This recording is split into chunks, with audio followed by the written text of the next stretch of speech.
Will slowly move on. And in the last class, we discussed also what is the meaning, what is management. I told you there are many definitions, but the easy one is the art of getting things done through others. Okay, just to recall, the managers need not know everything, but they should be able to get the things done through others. Okay, if you take any top company CEO, they may not be knowing A to Z, how to code it and whatever, so many things, but they have the right people at the right place through good staffing, and they get the work done from others and they collate it. All right, so now next, moving further, see, one thing why we talk of managers, management and all that is because resources are scant.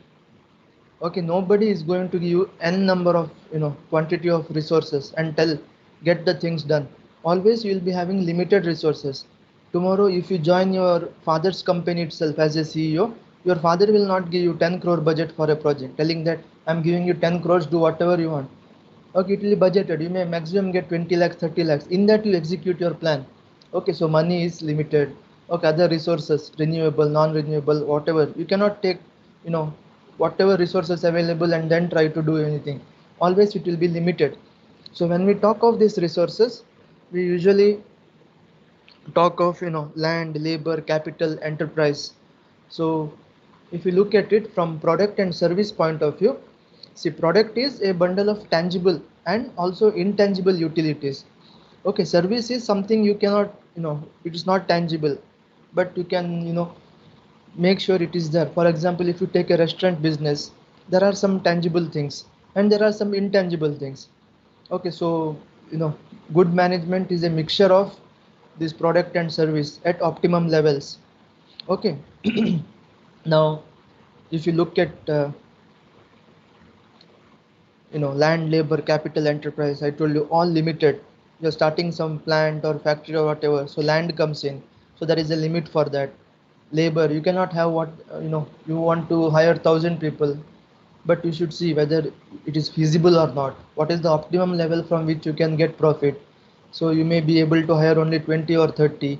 Okay, funding is limited, infrastructure is limited. Now if you take MIT itself, okay, the infrastructure was falling short, so every time they built one new hostel block, new academic blocks came in. Only academic block one was there first, then came in two, then three, four, five. Now there is a chance more academic blocks may come. Okay, because of intake of students, we need more classrooms, more facilities.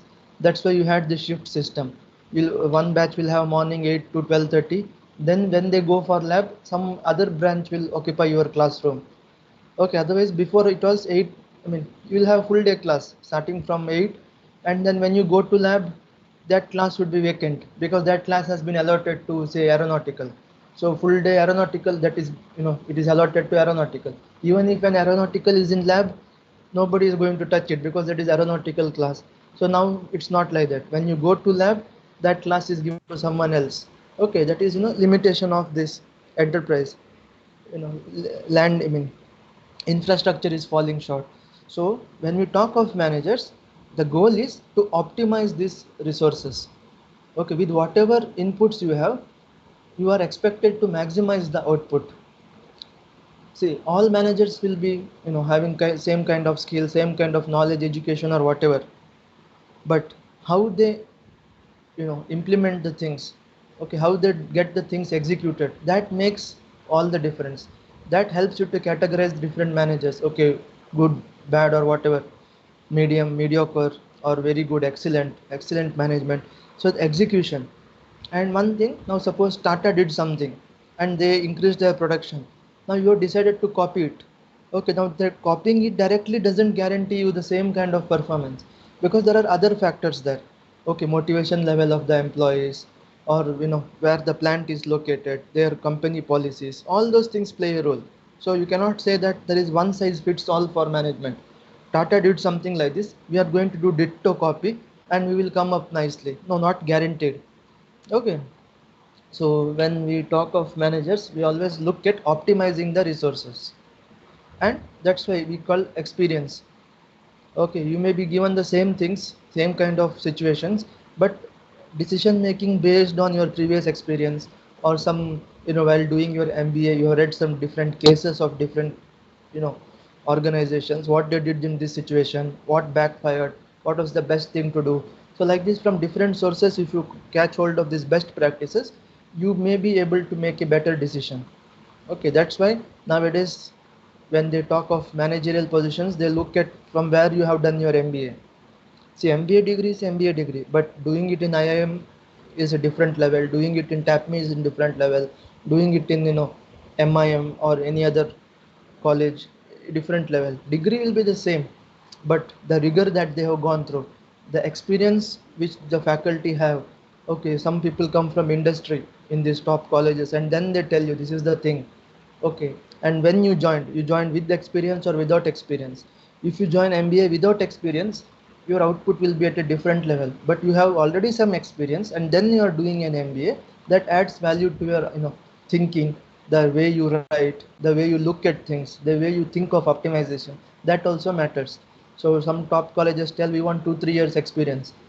That is because they believe that you have seen some things fairly, and now when this new knowledge comes to you, yes, I could have done this that time. Okay, we should have done it like that, so you get a better perspective. Okay, but finally all depends on how you utilize your skills in the organization.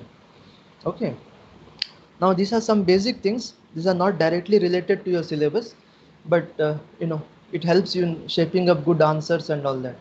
Okay, in general, when we talk of industry and all that, we talk of primary, secondary, tertiary. So what is this?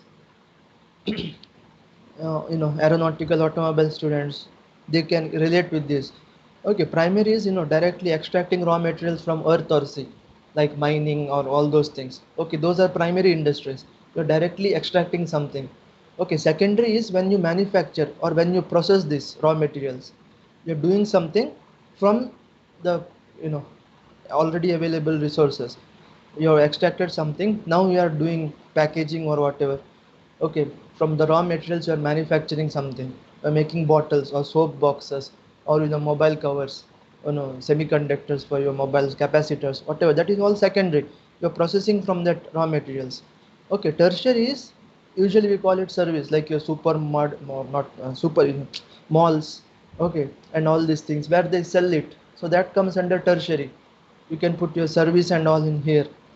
Okay, so this is how industries are classified. Now then there is quaternary. This is usually research oriented, like your biotechnology or biomedical something. So these are quaternary industries where you are doing some kind of research, doing some experimental studies and coming out with some breathtaking products, all from the experience from before. So at this point, usually in class, I ask some questions and we go for discussions. But now, since we don't have that liberty, I'll just ask questions and then answer myself. Okay, what to do? So at this stage, you should know what is the difference between industry and a firm. Okay, now if I ask you, is MIT a industry or a firm? You will have an answer. If I ask you, Tata Steel is industry or a firm? You will have an answer. You must have decided in your mind now. Now if I ask you, what about Yashraj Productions? Is it a firm or industry? What about Ram Gopal Verma Productions? What about Red Chilli Productions? Are these firms or industries? So your answer will be firm. And film industry, this Ram Gopal Verma Productions, Yashraj Productions, this Red Chilli Productions, they are firms. Okay, education industry, MIT is a firm. Steel industry, Tata Steel is, steel is the industry, Tata Steel is a firm. Okay, so this is the difference between industry and a firm. Okay, now if you take steel industry, there are many players in that, out of which Tata Steel is a player. Education industry, so many things going on, MIT is a firm in that. Okay, so in this EOM, we will be usually discussing firm specific things. Okay, which you can later generalize towards the industry, but we'll look at examples towards these firms itself. Okay, that is one thing. Same like your economics, you must have heard about microeconomics and macroeconomics. Okay, macroeconomics is industry wide, GDP and all that comes. Micro is industry, I mean firm specific. Okay, this firm bought a machine, it wants to sell after 10 years, what will be the depreciation rate, what will, so many things you have seen. These are microeconomics, firm specific. Macroeconomics, industry specific. Okay, industry growth rate, GDP, and all those things come in. So like that, firm and industry. Industry is a broader one. Firm are the small players which contribute to making it an industry. So we will be talking about firm specific things. That is one thing. Second, see if you can see on the screen, cake making process. What is it that I want to tell here? Okay, see what happens. Inputs are given, processes happen, and then output is ready. Okay, so now the question is, if I take, you know, engineers from different institutes who are passed out, mm, maybe say from MIT, I'm taking some people, IIT or some other colleges and whatever, and I give everybody the same resource. They do the same process, but people are differentiated by the outputs. So this, the way you handle this process, that comes from your experience and knowledge. A fresher will have a different perspective. It can be good or, not so good, doesn't matter. Experienced will have a different perspective, and then the output differs. Output in the sense, cake will be cake, but the taste may differ, the amount of wastage may differ. Same like I call five of you. I mean, say for example, five from aeronautical, five from ECEC, five from ECED. I give you, say Nandini milk. I'll give you Tata sugar. I'll give you Brook Bond red label chai patti. I'll give you Bisleri water to boil. Everybody is given same type of container. Okay, and I ask you, make chai. So the way you make may differ. Some people may boil the water, then put chai patti. Some people may put, chai patti directly in water. Some people may boil milk and then put chai patti and sugar. Some may not put sugar in the beginning, they may put at the end. Some may put sugar while boiling itself. Okay, so all these things will lead to different taste. Okay, depends on how you are approaching the problem, how you are going to process it. Okay, some people may think adding sugar when it is boiling, that will have a caramelizing effect. Okay, for boiling water, if you add chai patti, it will give a different flavor, some people may tell. Before the water is boiled, if you add chai patti, it will boil together with water, another kind of aroma will come. So different things. And finally people may taste your tea and then decide this is good or bad or excellent, how did you do it. Some people may add some, dalchini or whatever, some masala, or not masala, what is that called, cardamom or something, ilaichi, yeah, long ilaichi. They may add it in the beginning and make masala tea. They may add ginger in the beginning. So different things you add, the output is different. Okay, so all this comes by experience. Even if everybody is given the same problem to solve, same kind of resources, the output will differ because of the manager's experience. Okay, now see, so this time you have seen this online, offline, so many confusions. All were helpless. Suddenly these things happened. Now, God forbid, let this not happen. But I'm just telling you, even after 2 years, such a things, something happens like this should not happen. But people will have the prior experience. Yes, this is what we faced last time. This time we will not do like this, and things may change. Last time suddenly when lockdown happened in your that whatever you were in the middle of the sem, so they handled it in a different way. From October new sem started, they had a different approach because they had a prior experience. Okay, so now this time they are basing their decision on the 2 semester experience. So this is how, different managers handle different things based on the experience. That makes all the difference. Okay. Okay. Then one more important thing which you will see across all management textbooks. If you read any textbook, if you refer to someone's management lecture, speech, something, people will always tell, we are looking for effectiveness and efficiencies. This person was effective, but efficiency was not there. That was very efficient decision, but the effectiveness was not there. So as management graduates, you should know what is the meaning of this effectiveness and efficiency. Okay, once or twice we have asked this question in sessionals also for 1 mark. What is effectiveness? What is efficiency? So you should be able to know. Now, I'll give an example before I proceed, but just let me check if I am going fine or not. Can anyone tell me, anyone open to all, am I audible? Any disturbance in my voice? Yeah, anyone? Yes, sir, you are audible. No Yeah, disturbance. Arohi. Yeah, correct. No. So I'll not reduce my fan speed. It's not disturbing, no. No, sir. Okay, fine, thank you. So we will proceed with the next thing. Okay, effectiveness and efficiency. See, this will haunt you throughout your life. Always, when any answer you write next, you go abroad, do MBA, some case is given to you, solve this problem. Your answers will have these words: effectiveness, efficiency. So, what is it? Let's understand.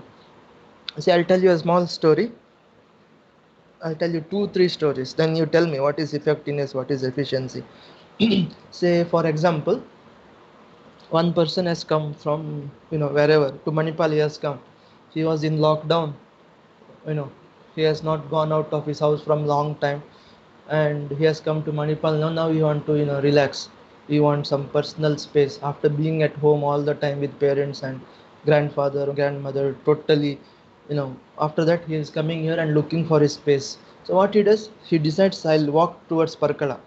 Okay, because this side is always occupied. So towards Parkala I will walk, countryside. Let me just enjoy with nature. So this person walks. So what he sees in between, Manipal and Parkala, there are some fields. Okay, paddy fields or whatever, some kind of area, land. Okay, so this guy sees there some people are doing some work. So this person sits on a rock kind of thing there and watches these people doing their work. So he sees that one person is digging a ditch. Okay, in the sense, gadda, say 3 by 3. This person is digging it, going forward, taking some measurement, and again digging one ditch. And a person from behind comes and closes this ditch. Okay, like this it's going on for half an hour. Two people are working, one person is making this measurement and digging. When he goes to the next hole, this person comes and closes it. So this person has been watching for a long time. So out of curiosity, he goes and talks to them and tells, excuse me, I have been seeing you for some time. Oh, what are you doing? So these people may tell, say, you do your business, let us do our business. If you have any doubt, you go and ask our manager. So this person, goes and talks to the manager. Excuse me, sir, I have been seeing this from half an hour. What is this? What is happening? What you are doing? Then the manager says, oh my God, thanks for informing. I missed it. Actually, there were three people. One person was supposed to dig it. Second person was supposed to sow the seeds in it. Third person was supposed to close it. Now the second person was absent. I didn't know. So these people, they are doing their work. What to do? Now see, actually there was supposed to be three people. One will dig, one will sow the seeds, one will close it. Okay, but the second person was absent, but the first person was doing his work correctly. He was digging whatever was told to him, take measurement and dig nicely. Second person was asked to close correctly. Yes, they are doing. Now see, in this case, were they effective or were they efficient? Okay, take 5 minutes, 5 seconds to analyze. They are doing their work perfectly. They were told to dig, they were told to close. They are doing it correctly. But second person was absent, they didn't know. So just think, they were effective or efficient. Okay, one thing. Second thing, now suppose you have a tooth pain. Okay, toothache, unbearable, you cannot just control it. So you want to go to a dentist. There is no choice now. You are scared of dentist, you don't want to go, but what to do? Your pain is unbearable, so you go to the dentist. The dentist talks to you nicely. Hi, how are you? What's up? How is life? Nicely, he'll make you feel comfortable, and then he'll give you an injection, anesthesia, painkiller, anesthesia. So fine, you are happy. Now your fear for dentist is gone. You are happy. That fellow plucks off the tooth and says, "Yes, now you give me 500. Your work is done. Have a nice day. Go and eat ice cream while going. And fridge also keep ice cream. Eat soft food today. All that thing. You are very happy, and you are updating your status in Facebook and all.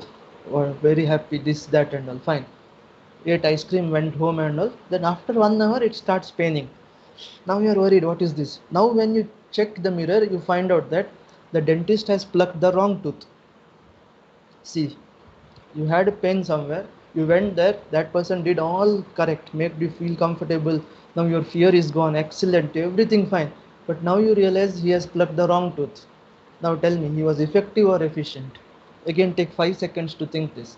His work he has done perfectly, how it was to be done. But he has plucked the wrong tooth.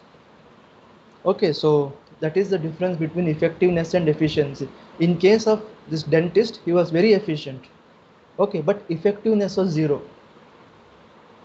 Same thing with our those people. They were very efficient, They are doing the right things there, but they were not effective. Okay, so effectiveness is doing the right things. Efficiency is doing things right.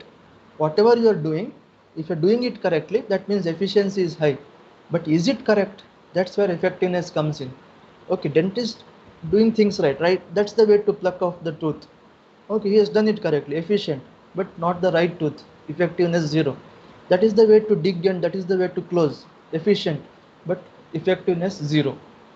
Okay, that is one thing what we can learn from this first story. Now again, if you go back to that first story, three people, okay, one person digging, one person closing.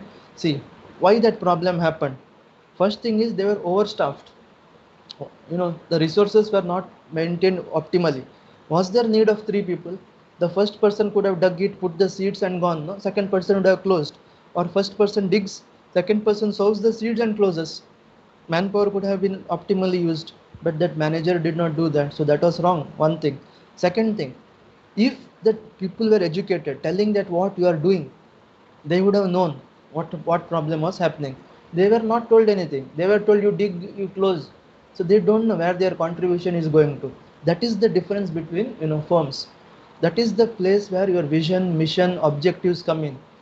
If people in the organization are told this is our vision, this is the mission, we will see in detail what is the meaning of vision, mission and all. But now just understand, if you look at your in your labs or somewhere, wherever you see here and boards are put up, what is the vision of Mahe, what is the mission of MIT and all that. We want to be global health leaders, global healthcare champions. We want teamwork, innovation and all that. So when this is told to people inside the organizations, they know what the organization is thinking.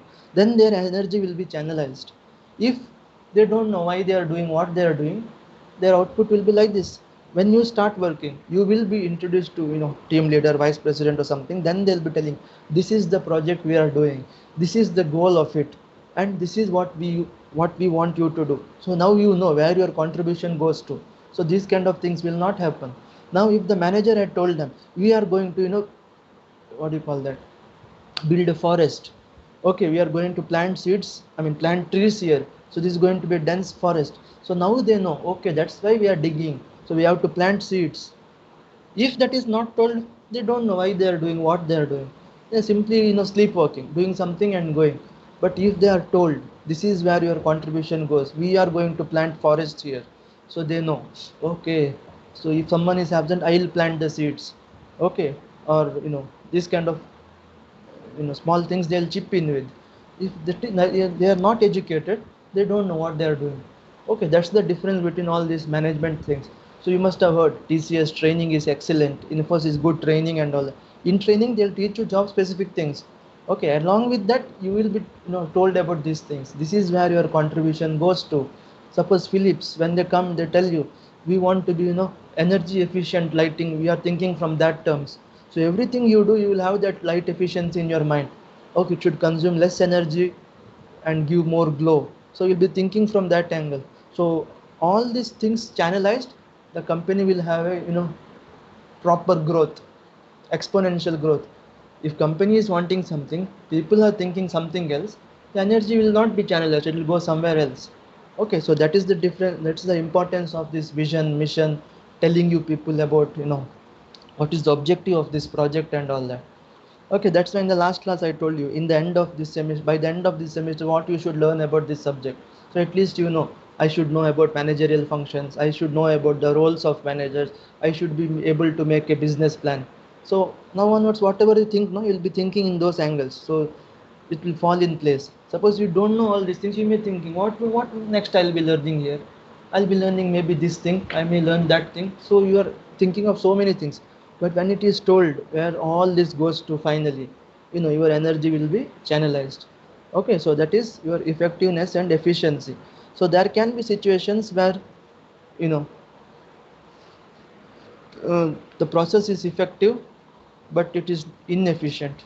Okay, like if you take organizations where you are manufacturing organizations, you are doing correct, but you know not properly focused, so the cost may be high.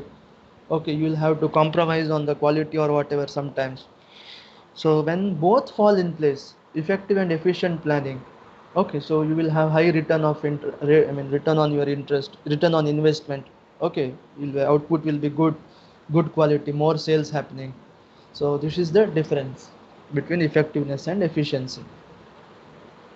Okay, now just to tell you what is the meaning of this organization and all that, let me just come to this place. Okay, if you see the last but one box there called process. Okay, you have planning, organizing, staffing, leading, controlling. I told you that is your syllabus. Okay, each chapter, each of those things is a chapter. That is your syllabus along with business plan, entrepreneurship, international business.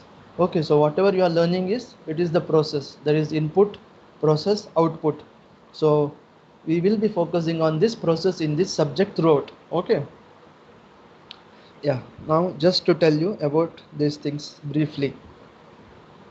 See, vision is, for example, where you want to be in 5 or 10 years time. That is your vision. Okay, long term. We want to be global healthcare leaders in next 5 years. Okay, so that is your vision. Now, what will you do to get that achieved? That is your mission. Okay, mission impossible you have seen. What is that mission impossible? That is something you want to get it. If you don't get it, enemies will use it and they will create atom bomb. Okay, whatever. So you want to get that thing back. So you are on a mission. Okay, mission is, why do you exist? Why you are doing something? Okay, what is the purpose of your existence? Okay, organize. Why are you existing?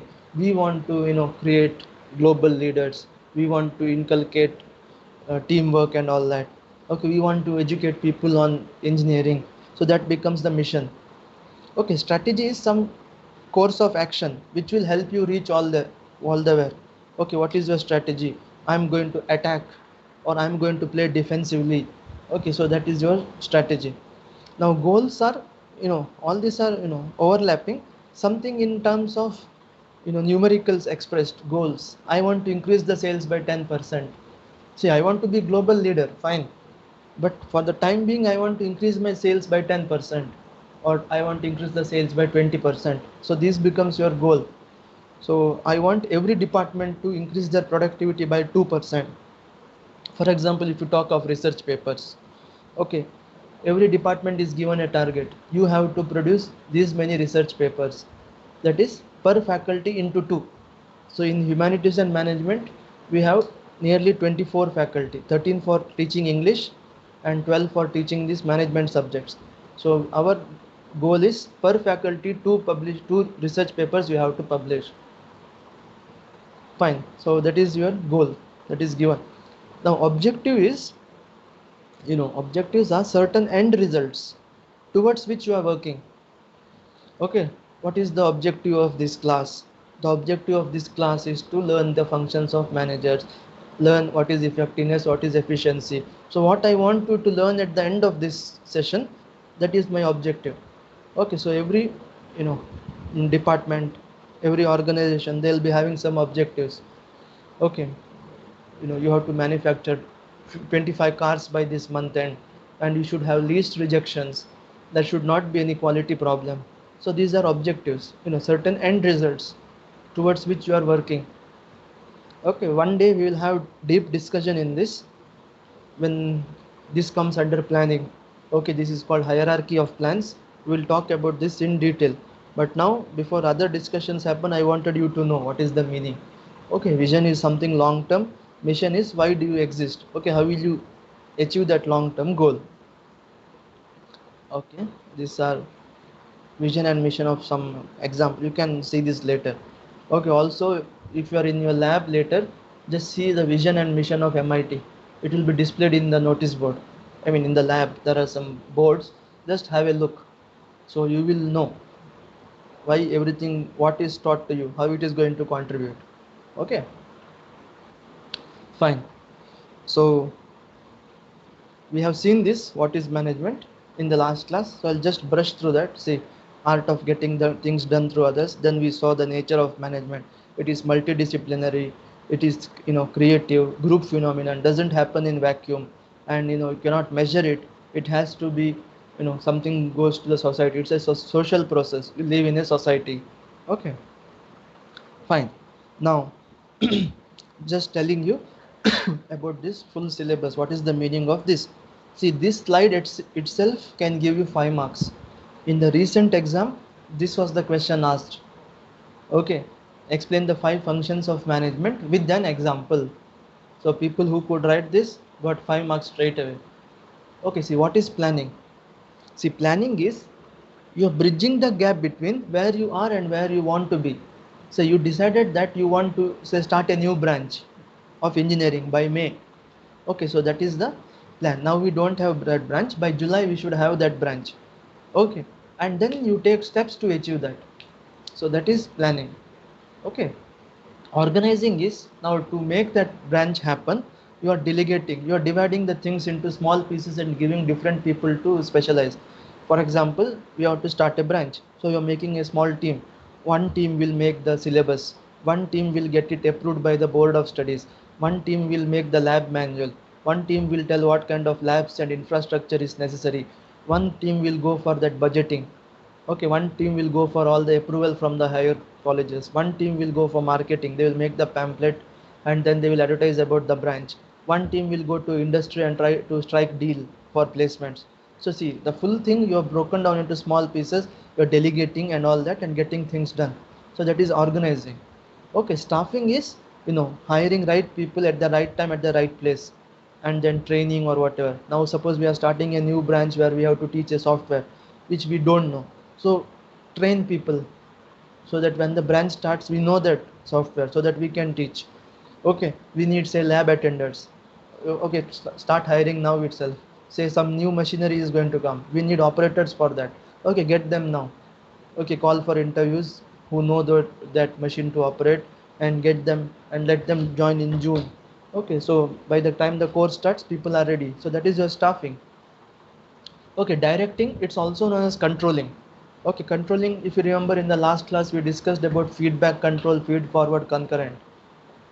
Those who missed it, okay, feedback is at the end of everything. Like I asked you, after full 48 hours, if I ask you, did you understand anything, my voice was clear or not, accent was clear or not, if you say no, I can't do anything now, next time only I can improve. Feed forward is, I'm asking you in the beginning itself, what should I do to improve, so that you know things happen fine. Concurrent is, I told you, class committee meeting. Every month they'll call you and ask, as and when the semester goes on, did you get notes, text, what difficulty you are facing. Okay, so that is your controlling. So controlling function in this example would be, instead of thinking in July, okay, what happened, lab started or not, new course started or not, no, why, what was the problem, we didn't get material. You cannot sit there and decide. So now itself you are doing. Every week you are calling meeting and asking what is the progress, where is the bottleneck, what is not happening, where the problem is coming. Okay, and then you try to solve it now itself. Okay, and it's on feed forward. If you remember, I told you anticipation about this Thursday's class on Friday, Tuesday's class on Wednesday. Why it was happening? Okay, because they found that some days there are maximum leaves, so that day labs will be missed. So some days when there are no leaves, labs are going fine, so you shift this day to that day. Okay, that is your controlling. So these are the functions, so you should know this slide. Okay, this will come for your exam. 5 marks in your pocket, for sessional 3 marks in your pocket, and you should be able to give a small example. Some people simply write this, so you'll get only half the marks. Okay, but if you explain something according to the question given, last year this question was asked with respect to a case, a small story was given 1 page, and then what managerial functions were adopted here, explain with reasons. So you have to write planning in this time, X this in that case. So that is example for planning. X in his factory hired 20 people by this month, so that shows that that is staffing. So like this. Okay, so by now how many marks in your pocket today? Effectiveness, efficiency, 2 marks in your pocket. Vision, 2 marks in your pocket. Now this I'll keep it as 3 marks. So today's class, now by now itself 7 marks in your pocket. Okay, this we have seen last time.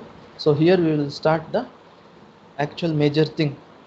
So before this, let me take your attendance and let me have a sip of water.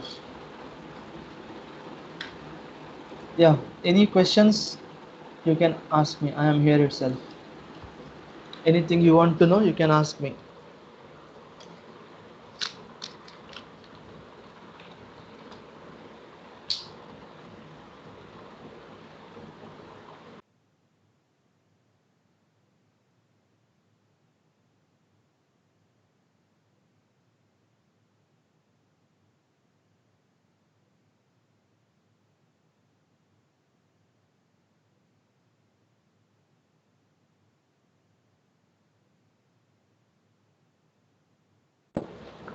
Yeah, so we will go forward.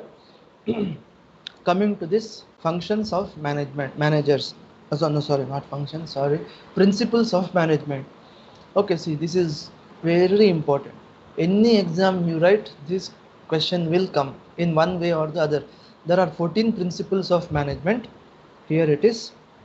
And very important thing, see, no matter where you go from here, you go into HR, you go into marketing, you go into finance, go to any plant or whatever, when you are managing a team, when you are managing an organization, this is what you will be doing. So these principles are universal. You cannot tell that this principle do not hold good in my firm. No, full management is based on these principles. See, these principles have come from different experiments done in the 1900s. Okay, so these are Henry Fayol's principle. Okay, so it's usually called Fayol's 14 principles. So principles are some kind of fundamental truth which they have come, which they have derived from so many experimental work they did. Okay, 1900s, when there was a boom in industry and all that worldwide, so management was a new concept. So these people, some researchers, they did lot of experiments on people. Okay, there are some famous experiments called Hawthorne experiment, where they looked at supervision, people's productivity. So some experiments found that if people are supervised, their productivity goes up. Some school of thought says that if you supervise people too much, their productivity comes down. Okay, so different school of thoughts, but all these have experiments, and from that they have derived this. So Henry Fayol has come out with these 14 principles. Okay, now let us see what these are. See, before this, I told you everything, all these management experiments, everything, this it's started from supervision. Okay, and it even today it holds good. See, for example, just for example, you see when you're writing the exam, you're in a classroom writing the exam. There is a difference when the invigilator is there in the room. Okay, now suppose invigilator thinks, yes, everybody is writing by their own. Let me go out and make a phone call. The moment the invigilator goes out, you people will start something. What is the 2A answer? What is 3B answer? Is this correct or not? No, even though you are a 9.5, 9 pointer, or maybe 5 pointer, 6 pointer, human tendency. The moment supervisor is not there, people will feel free. Okay, then when supervisor comes, you will simply do your work. Yes, yes, fantastic. You'll act like thinking, yes, yes, yes, that is the answer. Okay, same thing. It applies to me also, for everybody. If our HOD is there in the department, our activity is different. Yes, yes, yes, I'm doing this work. I'll publish this. If HOD is on leave, nobody to supervise, people are free. Okay, let me have one more tea today. 10 o'clock I have tea, but 11 o'clock also I will go. Okay, so this is what happens. So all this started from that. They did experiments where they supervised people and they found, yes, productivity increases. Then some places they found, because of over this one supervision, people have felt, no liberty to do. This person sitting on my head all the time, I don't like to work here. Okay, but if no supervisor is there, यहाँ पे party हो रही है, nobody is there, you are just enjoying. So supervision is very important. So from that all this have come. Okay, now let's see what is this first principle, division of labor. See, okay, let me tell you first how questions are asked in this. Either you will be directly asked 3 or 4, explain division of labor, explain this with an example. So you should explain what is the meaning. There is no proper definition for this, but you should be able to convey the meaning, what it is. Okay, or we will give a small story, 1 page story, and tell what are the functions of managers, sorry, what are the principles of management applied here, or what are the things not applied here, that way. Okay, or if the question paper is still simple, you may tell you explain any 3 or 4 principles. So choice is yours, but invariably these things will be asked. Okay, so let's see what is this division of labor. According to Henry Fayol, any big task, break it into small pieces and allow each person to specialize in it. Productivity will be high. So what is the meaning? So you are manufacturing a, say, watch. You are in a watch factory. Instead of one person doing everything, from joining this tag to dial fixing to polishing, you instead make different things. One person is only dealing with joining the straps, one person is dealing only with polishing the dial, one person is only in that assembling the dial. Okay, one person only in packaging, one person only in transport. So when these things are there, you will specialize in your activity, you will become very fast, productivity, effectiveness, efficiency will increase. Say you are assembling a small thing, okay, instead of you doing everything, you are doing one part and giving the next part, then it goes to the next part. Okay, if you have seen Charlie Chaplin videos and all, you must have seen those days. Okay, that you know how it goes from one person to another and all that. So that is your division of labor. So that is what Fayol says. So instead of one person teaching you all 6 subjects, specialization. You teach only marketing. You teach only essentials of management. In that, what happens? You know, our speed, effectiveness, efficiency increases. Now, suppose 10 o'clock I have another class on, say, I have to teach economics. So I have to go there and break my head. Instead, this semester only essentials of management for me. Okay, so my speed will increase like that. So that is your division of labor. Okay, breaking the task into small pieces and allowing each person to specialize. See, this is how things are happening in industry. You will not be given one full entire task about that project. Your job is, see, we are designing this, we need this kind of coding, we are making 3 teams, your team is contributing to this code only. We are not asking you to write 3 types of code, so you are only in that zone. Okay, your speed increases, you know what you are doing. That is how things work. Now there is another thing to this. Now suppose we are doing something. Okay, now suppose I am the only one teaching essentials of management here. Let's assume like that. It's a very tough subject. Only I have been teaching. Others are scared to touch this subject. Fine. Now tomorrow I get a offer from Oxford University. We want you. You have to come here. So I will not think of anything. These people may tell, give us 3 months notice period. Now everything. See, they cannot force you to give the notice period. If you are not sticking to the notice period, they'll cut some amount from your whatever you are getting. I'll tell, okay, no problem, cut it. I'm going to Oxford. My salary is now there 10 times more than this. You cut whatever you want. I'll give you extra 10,000 also. Keep it. But I relieve me tomorrow because I'm going there. So they cannot stop us, and I'm not going to stop, and I'm not going to think of my colleagues, my whatever here. I'm going. Okay. So what happens here? Now I'm not there from tomorrow. Nobody has taught this subject from long time. People think very tough subject, we can't touch it. See what will happen? Sudden void is created. Okay, and the confidence with which I am going is because of this. Now I will teach you people. Let me see who is going to take this subject. With that confidence I am going. Okay, to take some revenge of something happened last time. So you know what has happened here? There's a void here. Now somebody has to be caught hold of, beg, borrow, and tell, please teach, let this semester go. Something. I'm just giving you some hypothetical example. Okay. So instead, if there was subject rotation, okay, this time you take UOM, next time you have to take EFM, next time you have to take marketing, next. So these kind of things are there. All will be exposed to all subjects. So with this, what happens? Now suppose somebody wants to live like me, they will tell, let's tata, bye bye, khatam, go. We have someone else to replace, and I also will be scared. Okay, if I go, someone else is going to take my position. I'm not a, they are not dependent on me. So my attitude also will be different. So that is called your job rotation. Okay, so what companies do when you are trained and all that, they give you exposure to all the things. Okay, you may be working in one particular thing, but you will have a exposure to other things also. Why? Because of this reason. If there is something which no one else knows, that person will become arrogant. Nobody can touch me. Okay, with that, different things happen. And when that person leaves, your organization will shake for a while. Okay, that's why they always keep plan B ready. So you may specialize in one thing, but you are given exposure to other things also. So that if somebody is not there, you can step in their shoes. Okay, same thing. Now in say cricket team, wicket keeper, we have backup 3, 4. If somebody thinks nobody can touch me, no, there are backup. If you are so arrogant, not doing anything, you will be replaced by somebody else. Okay, same thing in every field. So if you think from division of labor angle, that is what Fayol says. Okay, divide, Let everybody specialize. So what we are doing now, we are giving this job rotation also, so that if something happens, there is no void created. Okay. Yeah. Then the next principle is authority and responsibility. Okay. Fayol says that authority and responsibility should go hand in hand. They should coexist. So first you should know what is this authority and responsibility. See, authority is the right to give orders. Okay. Responsibility is your obligation to do the things asked from you. See, this you should be very clear.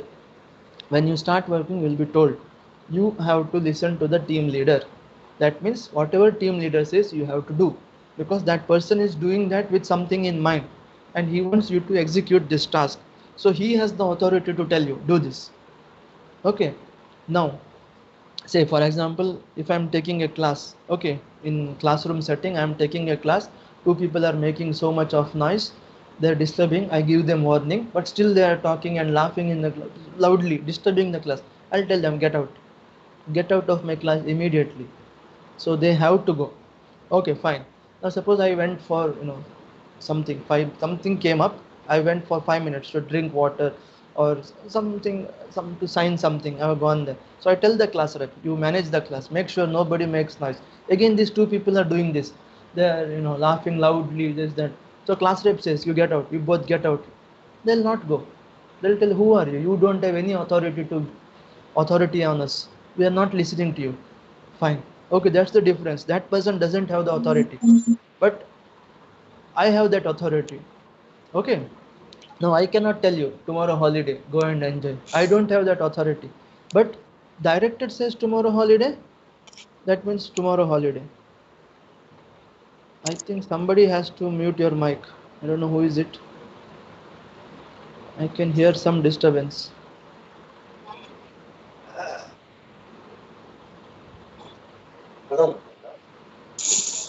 Yeah. Sanket Reddy, please Sure, mute your sure. mic. Yeah, so where was I? Yes, so yeah, I cannot declare holiday tomorrow. Okay, I don't have that authority. If director declares, it is a holiday. Okay, so that is the difference between authority and responsibility. Responsibility is your obligation to do the things asked from you. I want you to make this and give it to me. So you are obliged to do it. Okay, so in organizations, to run smoothly, Fayol says this should coexist. If there is more responsibility but no authority, what will happen? Something will happen. But if there is less responsibility and more authority, what will happen? Something will happen. Now what is that something? Okay, now I have been given so much of responsibility, okay, but less authority. I may not feel good. Okay, I am not happy. So many things to do, but I cannot take decision. I have to do NAC accreditation, I have to do NVA accreditation, I have to do so many things. But for every small thing, I have to go and get the permission. Sir, can I get a print of this? Can I ask people to send this document to me? Can I do this? Can I do that? For everything, if I want to depend on somebody, I may not feel good. But instead, if I'm given the authority, for this full project, you are the authority, do it. So I will tell people, I'll mail, I want this detail by 5 o'clock today, send it. So they cannot tell, who are you to ask us? Okay, I am the authority now. Okay, so that should go hand in hand. If reverse happens, you have full authority, you are in charge of something, but no responsibility, you are not accountable. What will happen? That person will roam around like dictator. Hey, you come here. What are you doing? Get out. You go there. This simply. Okay, that also is bad for organization. So any task is given, any project is being planned and whatever. So they decide on this first. Okay, authority and responsibility. Who has how much authority? Who should listen to whom? Okay, till what extent you can exercise your authority? That makes all the difference. Okay, so that is this principle. Authority and responsibility should coexist. Okay, now this is very important principle. If I set a question paper, I ask this question: what is unity of command? What happens if it is violated? For 3 marks. Okay. When you see this question in the paper, just think that I have made this question paper. I like asking this question. Okay, because this is one of the most important principles. What is this unity of command? See, unity of command means you have to take your commands from one boss only. That is the meaning. Two people cannot give command to one person in any organization. That should be only one person giving command to one subordinate. Okay, I mean every subordinate should get command from one boss only. If two, three people give commands, okay, things will go haywire. Okay, so this is called principle of one boss. See, the meaning is, see, I am taking class for you. You are either aeronautical or E&C. So you people have your respective HODs. Okay, I have my HOD. I am from humanities and management. So whose command should I listen to? Now suppose your HOD wants to tell me something because I am teaching his students. Okay, but I am from another department. So how does it work? It works in this way: your HOD has to report to my HOD telling that he is not taking class correctly, whatever, he just warn him, or he is whatever he wants to tell through you, it has to come through my HOD to me. Okay, he will not directly talk to your HOD, will not directly not talk to me. See, that is how organizations work. Okay, now see, director is above me obviously. Okay, but director wants to give me some command, he will not tell me directly, he will tell through my HOD. Okay, I want this person to be in charge of this next coming event. Can you send him? So this is how it is coming. Otherwise, what happens? Suppose director tells me, yes, GK, you are going to be the coordinator for next innovation day. Okay, my HOD doesn't know this. HOD is making some other plan and is telling I am making you in charge of say ISO accreditation. And I'm telling, no sir, director has given me this job. He may feel angry. What the hell? Who is your boss? I your director. How can you do that? Or I may play around. When director has not given me anything and HOD is giving me something, I may tell, sir, director has told me I am in charge of this. And I'll escape from there. Director tells me you do this. I may tell, sir, I am in charge of ISO already. HOD has given me. So I am playing with both places and enjoying my life. Okay, to avoid all this, what happens? Director will tell the HOD through mail with CC to me or whatever, and then it will come to me, so that everybody is in the loop. Everybody knows what is happening. Okay, so that is your unity of command. One subordinate should get commands from one boss only. Otherwise, what happens if two bosses are giving commands? Like I told you, whose authority should I listen? So director is telling me something, HOD is telling me something. What should I do? If I do what director says, HOD will be angry. Lady, I am your reporting authority. You are bypassing me and going. I will see you in your performance appraisal. Okay, no, these things are not happening. I'm telling you. Okay, I'm just giving you examples how things can happen. So they have a ego clash. This person is under me. I am in charge of his promotion. I am in charge of his performance appraisal and all that. And he is giving me, he is ignoring me and going and talking to my higher ups. How will the HOD feel? So, it undermines authority, weakens discipline, and then divides loyalty. Whose command should I listen to? I am in tension. Director is higher up, and here there is like HOD telling me something. What should I do? I don't know. Creates confusion. Okay, what to do? I don't know. People are missing. They are doing two tasks. It can cause delay and chaos. You can understand. I am not here. I am not there. Do two things in hand. Escaping responsibilities. Okay, I don't want to work, so I tell I am doing director's work. When director is calling, I am doing department work. I am escaping from both the places. Duplication of work. Okay, now suppose it is decided that all students will be given 20 marks free. Suppose it is decided. Okay, so now director tells me, I meet him say in the evening for walk or something. He tells, JK, we have decided that all students will be given 20 marks. So you give your class 20 marks. Fine, I'll directly come to college, open laptop, everybody 20 marks I give.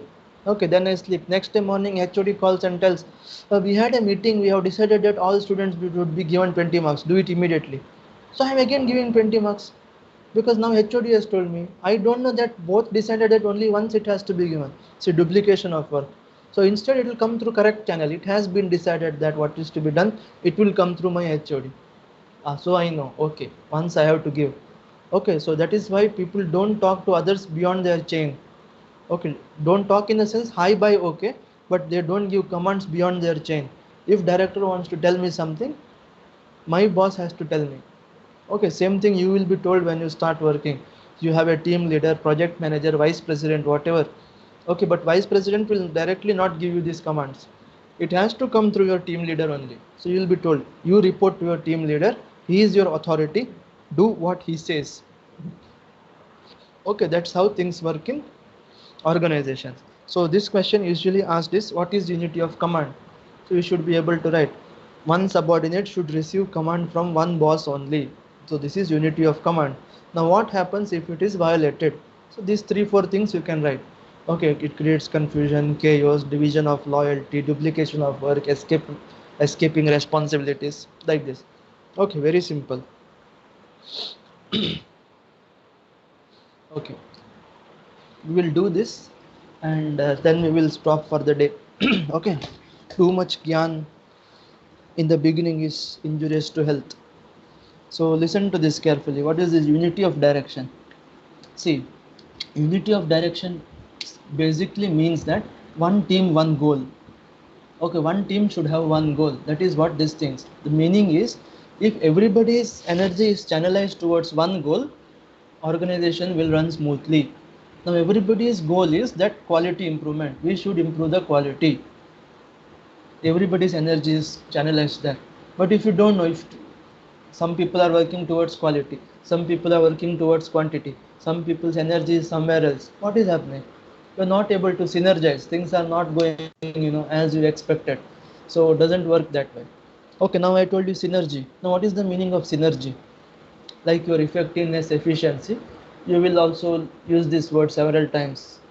Synergy, you must have seen Synergy Dance Institute, this, that. So this word is not new to you, but in terms of management, what is this synergy? See, synergy meaning is ek aur ek 11. Okay, instead of 1 plus 1 is 2, 1 plus 1 is 11. That's what we believe in. See, synergy means, now for example, 1 second, let me see how many are there today in the class.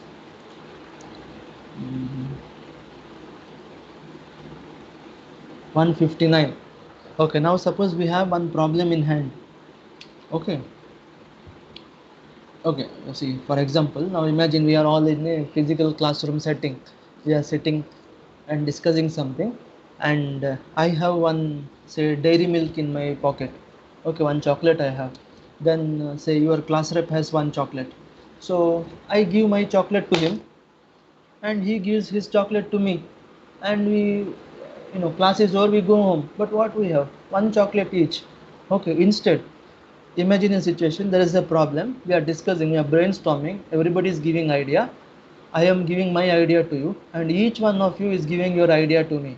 So when we go home, what do we have? We have 160 ideas. You are 159, I am the 160th person, so each person give one different idea. So when we go home, we have 160 ideas. Okay, so that is synergy. Okay, we have multiplied. Okay, so that is what is expected in organizations.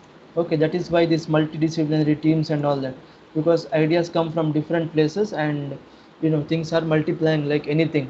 So if one team, one goal, everybody is channelizing their effort and working towards one thing, efforts will be synergized. Okay, see, now if I can give you one mythological example. Okay, if you have seen Ramayana, Mahabharata and all, at least in this lockdown time, if you have seen that telecast, or if you have seen some memes and all, you must have understood. See, what happens? See, Pandavas were 5, Kauravas were 100 plus. Okay, but in the end, who won the battle? Pandavas won the battle. People may tell us, okay, Krishna was with him. Okay, fine. Let's put them as 6, totally 6 on their side, then rest others, but still Pandavas won. Okay, why? What is the, if you see from management perspective, why this happened? Okay, this happened because of, synergy and clear goal. They had one goal, that our father was kicked out of Hastinapur or whatever. We deserve that. What is that? We deserve that kingdom. We want Hastinapur back. We want it to be reinstated. That's our goal. So everybody was channelized towards that. But in case of Kauravas, what happened? One person wanted gold, one person wanted land, one person wanted this female, one person wanted that, this, that, so many things. Everybody's goal is different. So what happens? Things are not channelized. Each person had different things in different agenda. So they could never channelize. Okay. So that's what we don't want in organization. We want, unified efforts. All should focus towards one thing. So that is your unity of direction. One team, one plan. So as managers, you should be able to inculcate this in your team. Okay, so when you start working, you'll find out your team leader will tell you this is our goal, this is what we have to achieve. If we achieve this, we will get these kind of benefits. So you are motivated. Yes, by next Saturday we have to finish this task. So you are putting your heart and soul into it. If no such thing is told, you are thinking I'll finish by Saturday. Another person is thinking I'll do from Monday. Another person is thinking of something else. So energy is haywire. Everything somewhere something you are doing. But if everything is focused, yes, we have to do this by this date. This is what we want. Okay, this is our goal. All everything will fall in place. Okay, so that is your unity of direction. Okay, so if you are talking of unity of command and all that, that is not possible without unity of direction. Okay, so unity of command, one subordinate, one boss. Unity of direction, one team, one goal. Okay, yeah, we will do this in the next class. I think this much is enough for today. Yeah, I've already taken your attendance. Yeah, the floor is open. If anybody has any doubt, any clarification, you can ask me. Yeah, open to all. No? Sir, am Okay. I audible to you? Yeah, who is this? Sir, Ayush Mittal. Sorry, Ayush? Ayush Mittal. Mr. Yeah, Ayush, tell me. Sir, I have one doubt. Like, we are talking about principles of management, these 14 principles, and Mm. organization is expected to follow these principles, right? Yes, yes, yes. But, sir, do we have also a team or some kind of people or some kind of thing which enforces these principles in our organization? No, no, So, no. sir, here, okay, sir. So now here's my question. Like, if we were talking about this authority and responsibility. Mm-hmm. So, uh, naturally, the person who is responsible will be under the authoritarian person, right? Mm-hmm. Mm-hmm. So, sir, if an authoritarian is against the person who is responsible, Mm. so, sir, then how the responsible person like will Okay. survive in that firm? Okay. How can so my question is like if he wants to go against the authoritarian, like Mhm. how he will go, how he will, what he will do? Okay. I understand your question. Okay. See, okay, I'll tell you in one perspective. Okay. See, what happens is you are thinking that that person may torture this fellow. The one with authority may try to trouble the one who is under him. Okay, but the thing is, if you are looking at the welfare of the organization, everybody is depending on the target achieved. Now, if you want to achieve the target, all should be in sync. Okay, now the person who is in that authority you are telling, he will be given some target. He has to meet that. To get that target done, he wants this person's cooperation. Okay, so if that person is target oriented, if he thinks that we have to progress, so he will find out a way to make sure that this person does the work. Did I answer your question, Ayush? I get your point, Sort of. sir, but Mhm. sir, but what if the authoritarian like is not aiming towards achieving the goal? What Then if come. the this thing, the person who is responsible knows that his actions will lead to failure? Okay, just give me 10 seconds. Let me just gather my thoughts. You are telling that he is not worried about target. His goal is to torture this fellow. Mm. Uh, okay, I'll just think on this. I don't know what to say since this is recorded directly. I will just think on this and get back to you. Okay, Sir, Ayush. sir, sir, yeah, sir. I want to add one more point, sir. One Yeah, more yeah, question here, yeah. sir. My actual question is like, if my boss is like torturing me, Mm-hmm. can I report to his above boss saying like this my problem? Yes, absolutely. There are all provisions now. Okay, but people don't do it.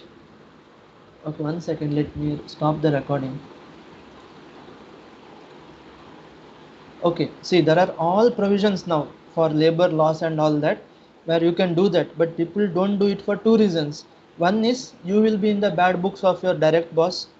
Okay, second thing, you will be noted that this person is the one who has done this. So some kind of, you may feel that you will be targeted. Okay, now suppose you leave the job and go to some other place also, so there will be a hangover of this. Okay, they will be asking your, what is that, Hmm, uh, what is that called, a reference check and all when they do. So these things may come up. Okay, even though you are legally correct, you are doing the right thing, but there is a chance that this thing may haunt. Okay, so people don't do it most of the times, but there is provision to do this. Okay, but people try to avoid and try to do it, as yeah, with minimal damage. That's why people either leave the job and go. See, if you see the reports, you will find out 70% of people change the job because of bad bosses.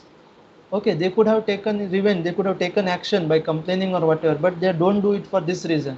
One thing is the fear of being targeted, because today you have complained against that boss, there is a chance that you are having guts and all that, you will complain about the next boss also. So company thinks that, oh, you kind of risky. Okay, and when you say move out also, when they do this reference check and all that, there is a chance that these things may come out. So people fear that, but there is absolutely no need to fear. Legally, there are ways to tackle it. Okay, but this happens in, where people think their job is kind of permanent. When the boss thinks that nobody can touch me, I am here for life, this attitude comes in. But when you know that you are in a Fortune 500 company, you are on your toes, if you are kicked out, you will lose lot of money and all that. They think of the target because you get incentives and all that. So they will find out a way to patch up and get the things done. But minor, that bossy thing will be there everywhere. Okay, Ayush. Yes, sir. Yes, sir. I Okay, I get your I point. have told you broadly. I cannot, pinpoint some things online. If you meet me offline, I can tell you with correct specific examples. Okay. Okay, sir. So So to we will remain, definitely. what do you call that, controversy free, I am telling you from a broad angle. But it's a good thing that you are thinking from this angle. Okay, it's a very good thing. I appreciate that. Thank you, sir. Okay, such kind of thinking is good. Yeah. Any other questions? No questions? Okay. Then we'll call it a